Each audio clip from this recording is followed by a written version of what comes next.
Bu ortopedik joynamoz. Oyog'i, tizzasi og'riydigan insonlar uchun juda ham mos qilib ishlab chiqarilgan. Aynan tizza qismining o'zida qalin yostiqchasi borligi hisobiga oyog'i og'rib o'tirib turishga qiynaladigan odamlarga juda ham qo'l keladi. Yosh katta buvilarimiz, dolalarimizga, onalarimizga hadya qilsak, duolarini tagida qolishimiz aniq.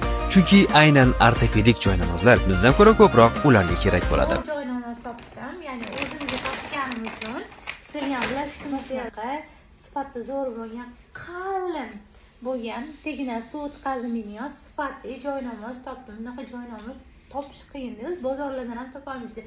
Va buni eng afzali tomoni o'zi juda ham qalin. Undan tashqari mana tizzaga mo'ljallangan joyi yana ham qalin. Mana shu tizza uchun mo'ljallangan joyi ichida yostiqchasi bor, yumshoqqina, ya'ni tizzani qo'yganda oyoq botmaydi, yumshoqqina bo'lib kirib chiqadi. Ya'ni tizza uchun ortopedический joynamoz ham bo'ladi. Agarda sizga ham xuddi shunday joynamoz kerak bo'lsa, quyidagi raqamlarga aloqaga chiqing.